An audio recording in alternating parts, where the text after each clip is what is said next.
Hello, everyone. The universe orchestrated this. I'm grateful you listened. Take a breath with me because what I'm about to reveal isn't just about attraction, it's about power dynamics. It's about what happens when someone who's accustomed to having everything suddenly focuses their attention on you. It's about the choice you're about to face that most people never even get the opportunity to make. Spirit is showing me something specific right now. There's a light moving toward you. Not gentle candlelight, not soft dawn. This is spotlight, bright, intense, the kind that illuminates everything it touches but also creates shadows you can't see around. And carrying that light, there's a soul who knows what it means to be desired by many, but truly known by few. This person, um, they're not ordinary. They have influence, not just in their immediate circle, but beyond it. Their words ripple outward, their choices affect others. Their presence commands attention, whether they're trying to or not. And somehow, through all the noise, through all the people reaching for them, through all the options constantly available to them, they've noticed you. Does this create a flutter somewhere in your solar plexus? Because I'm feeling this energy of anticipation mixed with disbelief. Like when you catch someone staring and you look behind you to see who they're really looking at, but there's no one behind you. It's you. It's always been you. Let me tell you what I'm picking up on about this person's energy. They move through the world wrapped in a frequency that most people can't touch. Confidence that's not performed, it's embodied. Magnetism that's not manufactured, it's natural. They're used to being the center, used to being pursued, used to choosing rather than waiting to be chosen. But something about you disrupted their pattern. You're not like the others who orbit them. You're not reaching, you're not performing, you're not trying to convince them of your worth. And that that stopped them in their tracks. Spirit is showing me an image. A person standing in the middle of a crowd, all faces turned toward them, all hands reaching, all voices calling their name, and then they turn their head away from the crowd toward a figure standing at the edge, quiet, self contained, not competing for their attention. That figure is you. And the moment they saw you not reaching for them, they started moving toward you. Let me go deeper into what's actually happening here. This person who's powerful, who's popular, who's used to being the prize everyone wants, they're experiencing something they don't experience often. Intrigue, not just attraction, not just physical pull, but genuine curiosity about someone who doesn't seem to need them, someone who has their own light, someone who isn't dimming themselves to make this person shine brighter. You've been living your life, building your world, focused on your own growth, your own path, your own becoming. And in doing that, you've been emanating a frequency that's rare in their experience: self sufficiency, wholeness, the kind of energy that doesn't need validation from external sources to know it has value. And people who are used to being chased, they're magnetized by people who aren't chasing them. Does this resonate with something you've been sensing? Because I think you've felt their gaze, maybe not literally, but energetically. Maybe you've noticed synchronicities, their name coming up in strange ways. Dreams where someone unnamed but significant appears. A feeling of being watched by benevolent eyes you can't see. That's not your imagination. That's their consciousness reaching toward yours, before their body follows. Now, let me tell you what's coming. Spirit is showing me movement, deliberate, calculated. This person doesn't move impulsively. They're strategic. They're used to winning. And when they want something, they don't just stumble into it hoping for the best. They plan.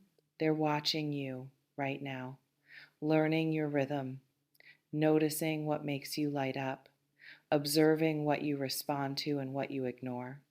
They're studying you the way someone studies a language they're determined to master. And when they make their move, it won't be small. People who are used to having power don't make tentative gestures. They don't send unclear signals. When they decide they want you in their orbit, they make it known.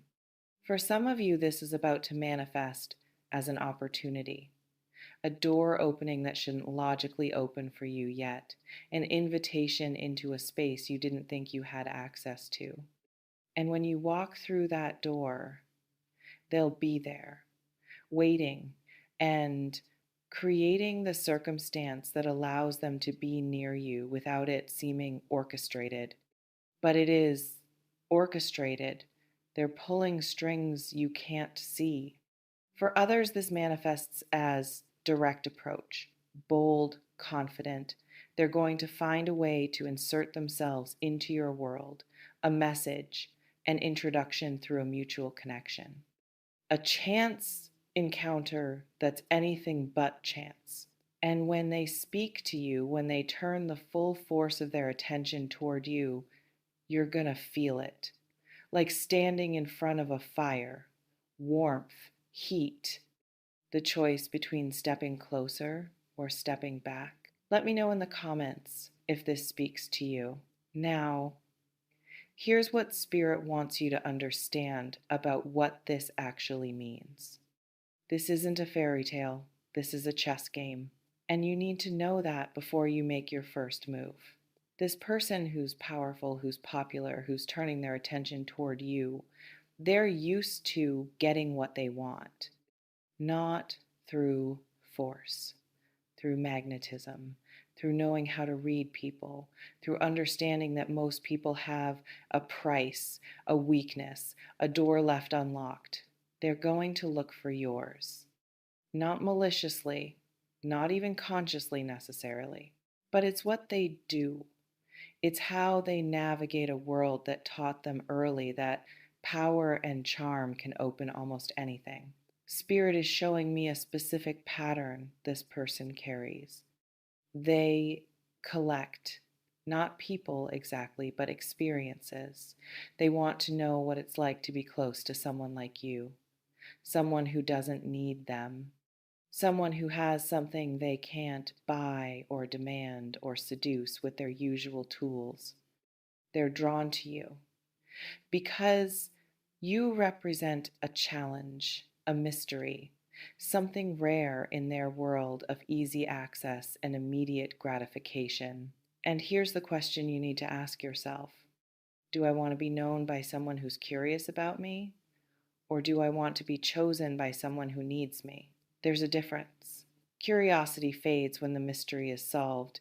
Need has roots. Let me go deeper into the shadow side of this dynamic. When someone who has power becomes interested in someone who doesn't operate from power, there's an imbalance. Not always harmful, not always toxic, but always there. They're used to controlling the pace, the direction, the level of intimacy. They're used to people being grateful just to be in their presence. And if you're not careful, you'll find yourself performing, trying to keep their interest, trying to be fascinating enough, mysterious enough, impressive enough to hold the attention of someone who has endless options. That's the trap. The moment you start performing for their attention, you lose the very thing that attracted them in the first place, your self-contained wholeness, your disinterest in needing them to complete you. Spirit is showing me two paths ahead of you. Path 1, you let yourself be swept up. You say yes to the attention, yes to the opportunity, yes to the intoxicating feeling of being chosen by someone everyone wants. And for a while, it's it's magic. It's everything you didn't know you wanted. The doors that open, the experiences you gain access to, the way their world becomes your world. But in that path, there's a price. You slowly start to orient your life around maintaining their interest. You make yourself smaller to fit more easily into their schedule. You dim your own light to make their light more comfortable. You become the supporting character in their story instead of the protagonist in your own. Not overnight, gradually, so gradually you don't notice until you look up one day and don't recognize yourself anymore. Path 2, you meet them as an equal. You receive their attention without becoming dependent on it. You engage with their power without being intimidated by it. You let them into your world without abandoning your world for theirs. This path is harder. It requires you to stay rooted when everything in their energy wants to sweep you up. It requires you to say no sometimes, to maintain your boundaries even when they're used to people dissolving theirs, to remember that being chosen by someone powerful doesn't make you more valuable than you already were. In this path, you keep your power, and that's what actually creates the possibility of something real. Does this resonate with what you've been feeling? Now, let me tell you what Spirit is warning you about specifically. This person, um, they're magnetic. That's not an exaggeration. They have a frequency that pulls, and when you're in close proximity to that frequency, it's going to affect you.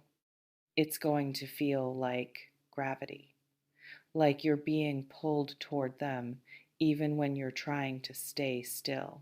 That pull isn't love, not yet, maybe not ever. That pull is power recognizing potential. That pull is charisma doing what charisma does. That pull is chemistry, which is real and valid, but not the same as compatibility. You need to keep your eyes open. Watch how they treat people who can't do anything for them. Watch how they handle not getting what they want. Watch what happens when you set a boundary. Do they respect it or do they find a way around it? Watch whether they're interested in who you actually are or interested in who they imagine you to be. Do they ask you real questions? Do they listen to your answers? Or do they project onto you their fantasy of what you represent? Watch whether they want to add to your life or whether they want you to orbit theirs. These things matter. These things tell you whether this attention is a gift or a trap disguised as a gift. Let me share something else Spirit is showing me. You have more power in this dynamic than you realize. Yes, they have influence. Yes, they have resources. Yes, they have presence. But you have something they don't have easy access to. You have the power of disinterest. Not disinterest in them as a person, but disinterest in needing their validation. Disinterest in changing yourself to keep them. Disinterest in sacrificing your peace for proximity to their power. And that disinterest, that's your protection. That's your leverage. That's what keeps this dynamic from becoming one where you lose yourself. The moment you need them, you give away your power. The moment you can walk away, you keep it. Does this land somewhere in your body? Let me know in the comments if this speaks to you. Now let me tell you what's actually possible here if you navigate this consciously. This person coming into your orbit, it's not random. Spirit doesn't waste synchronicities. If someone with power and influence is being drawn to you, it's because there's something you're meant to learn, experience, or receive through this connection. Maybe it's access doors opening that wouldn't have opened otherwise, opportunities to step into a bigger version of your life. Maybe it's a mirror, someone who reflects back to you your own power that you've been hiding or minimizing. Someone who sees your light clearly and refuses to let you pretend it's smaller than it is. Maybe it's a catalyst, a connection that pushes you to grow, to claim more, to stop playing small in a world that's ready for the full expression of who you are. Or maybe it's actually love, not the fairy tale kind, the real kind, where two people with their own power choose to build something together without one consuming the other. All of these are possible, but only if you stay awake, only if you keep your sovereignty, only if you refuse to disappear into someone else's story. So, as we close this reading, here's what I want to leave you with. Someone powerful and popular has their eyes on you. This is real. This is happening. And it's about to become visible in your physical reality if it hasn't already. But their attention doesn't define your worth. Their choice doesn't complete you. Their power doesn't make you more than you already are. You were whole before they noticed you. You'll be whole if they walk away. You'll be whole if you choose not to engage. The power is yours. It always has been. So when they move toward you, and they will, ask yourself, am I saying yes because this serves my highest good? Or am I saying yes because I'm flattered, because I'm curious, because I want to know what it feels like to be chosen by someone everyone wants? There's no wrong answer, but there is a conscious answer and an unconscious one. Choose consciously, move deliberately, keep your eyes open and your roots deep, and remember, you don't need to be impressive. You just need to be yourself, the real you, the one who was magnetic enough to catch their attention in the first place. That version of you is enough. That version of you is powerful. Don't lose her in the process of being seen by someone else. Does this resonate with what you've been feeling? Let me know in the comments. Thank you for being here. Thank you for your willingness to receive this message with clarity and discernment. Thank you for remembering your power even when someone else's feels bigger. You are ready for what